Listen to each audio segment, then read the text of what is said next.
এক নম্বরে দ্রুত ফলন হতে সহায়তা করবে, পাশাপাশি ঘাসের গুণগত মান, প্রোটিন পার্সেন্টেজ ঠিক রাখবে। আর এই ভিটামিন সারগুলো যদি আপনার জমিতে ব্যবহার করা হয়, সেক্ষেত্রে ঘাসের মান ভালো থাকে, জমির উর্বরতা ঠিক থাকে, অনেকবার ফলন পাওয়া যায়। যেমন আমি এই ঘাসটা চাষ করছি, এখানে 150 শতাংশ জমি 3-4 বছরের প্ল্যান করি।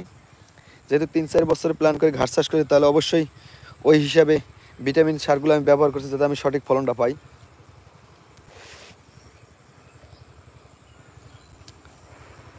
দেখেন, পাশাপাশি কলই শাক, মাসকালাই যেটাকে বলা হয়, এটাও এই গরুর জন্য চাষ করছি। খুব ভিটামিন জাতীয় একটা শাক, দেখেন তুলে লেখা হয়। এবং এই সারগুলো যদি 30-35 দিনের মাথা ব্যবহার করলে আপনার হয় কি, এরপর 20 দিন পরে আপনার ঘাসগুলো কাটার উপযোগী হয়ে যায়, তখন 4 ফিট 5 ফিট হয়। দেখেন, চোখের সামনে পলতে আপনাদের সাথে শেয়ার করলাম যে 100% পরিপক্ক কাটিং উপযোগী হয়ে গেছে। এই ঘাসটা 20 ফুট 30 ফুট পানি হোক, যাই হোক, পানিতে মরবে না, যত পানি হোক। যেহেতু আমার ঠিকানা বরিশাল, নদীমাতৃক দেশ বাংলাদেশ, আর বরিশাল অঞ্চল তো জানেনই, জোয়ার ভাটায় প্রচুর পানি হয়।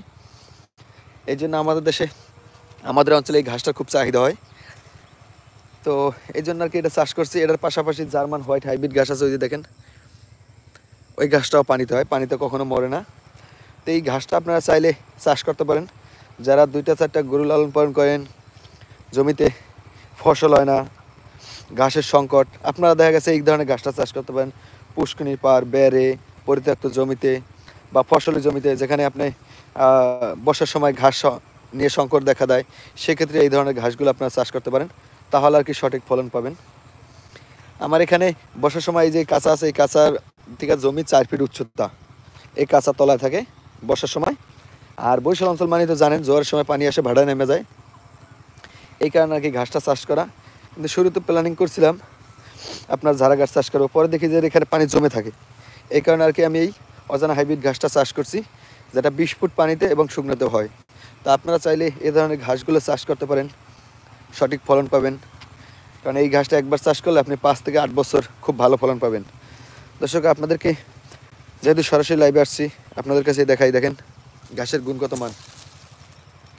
এবার নতুন করে আবার যেহেতু সেচ ব্যবস্থা দিছি, পানি দিতেছি, আশা করি এখান থেকে খুব ভালো মানের কাটিং আপনাদেরকে ডেলিভারি দিতে পারবো। যেহেতু আমি চারা ডেলিভারি দিই আপনাদের মাঝে সারা বাংলাদেশে কুরিয়ার সার্ভিসের মাধ্যমে। আজকে 2 দিন হয়েছে পানি দিতেছি, দেখেন 5 ইঞ্চি পাইপ দিয়ে পানি আসতেছে, আল্লাহ ভরসা। তো অনেক কিছুই আপনাদের সাথে শেয়ার করলাম, তবে আপনাদেরকে অনুরোধ থাকবে ভাই, আপনার ঘাস চাষ করলে অবশ্যই জমিতে ভিটামিন সারগুলো প্রয়োগ করবেন।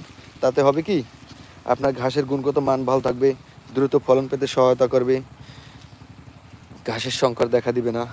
দ্রুত ফলন পাইতে হলে আপনাকে অবশ্যই সব ধরনের সার প্রয়োগ করতে হবে, ভিটামিন জাতীয়, ইউরিয়ার পাশাপাশি। আর তার আগে আপনার বুঝতে হবে আপনার কোন সারে কোন ধরনের কাজ করে। যেমন ইউরিয়া সার দ্রুত ফলন বাড়ায়, ড্যাপ সার মোটা তাজা করে, কালার ভালো করে, ম্যাগমা, থিওবিট, গ্রোজিং, জিপ সার এই ধরনের ঘাসের কাজ হয়েছে ঘাসের বা ফলের প্রোটিন ঠিক রাখে, গুণগত মান ভালো রাখে, মাটির উর্বরতা ঠিক করে, যাতে মাটি নষ্ট না হয়ে যায়। কারণ মাটি নষ্ট হলে ফলন পাওয়া যায় না। তো এক একটা সারের এক একটা কাজ, আপনার আগে বুঝতে হবে আপনি কোন ধরনের সার ব্যবহার করলে আপনি কী ধরনের ফলন পাবেন। তো এগুলো নিয়ে আমার যেহেতু প্রতিবেদন করা আছে, আশা করি আপনারা দেখলে উপকৃত হবেন, লাভবান হবেন, এবং আপনাদের মূল্যবান মতামতগুলো একান্তই আমার জন্য প্রয়োজন। ইনশাল্লাহ পরবর্তীতে আজকে স্মার্ট নেপি আপনাদেরকে দেখাবো সরাসরি।